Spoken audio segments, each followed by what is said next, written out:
ये कहानी है एक छोटे से गांव रामपुर की, जहां एक पुराना लेकिन इज्जतदार घर था।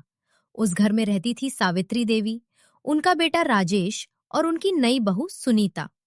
सुनीता इस घर में अभी अभी आई थी, नई दुल्हन, आंखों में सपने, दिल में उम्मीदें। लेकिन हर घर में बहू का स्वागत फूलों से नहीं होता।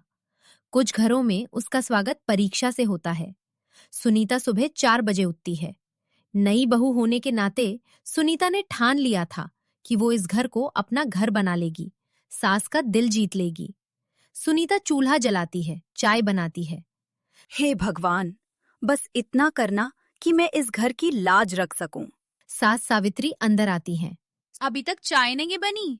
हमारे घर में बहुएं सूरज निकलने से पहले काम खत्म कर देती हैं। सुनीता चौंक जाती है, घड़ी देखती है। अभी तो 4:30 बजे हैं।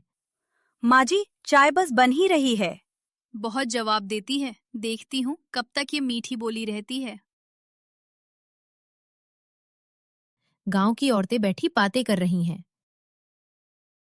अरे क्या बताऊं, शहर की पली बड़ी है, काम क्या जाने। सुनीता पीछे से ये सब सुन लेती है। ये शब्द उसके दिल में तीर की तरह चुभ जाते हैं। लेकिन उसने जवाब नहीं दिया, क्योंकि उसे सिखाया गया था, घर जोड़ना बहू का धर्म है। राजेश घर लौटता है। माँ, खाना लगा दो। सुनीता खाना परोसती है। देखो जरा नमक ठीक है या नहीं, हमारी बहू को तो बस सजना आता है। राजेश खाना खाता है। अरे माँ, खाना तो बहुत अच्छा है, तुम्हें तो कुछ पता ही नहीं।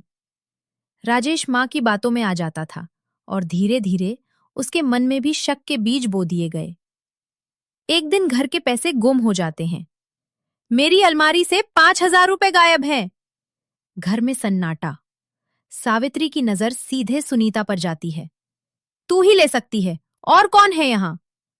माँ जी, मैंने तो अलमारी को हाथ भी नहीं लगाया। झूठ बोलती है, शहर से आई है, आदत होगी। उस दिन पहली बार सुनीता की आंखों से आंसू निकले, लेकिन उसने अपनी सफाई में चीखना नहीं चुना। रात में सुनीता अकेली बैठी रो रही थी। हे प्रभु, मैंने कुछ नहीं किया, लेकिन सब मुझ पर शक कर रहे हैं।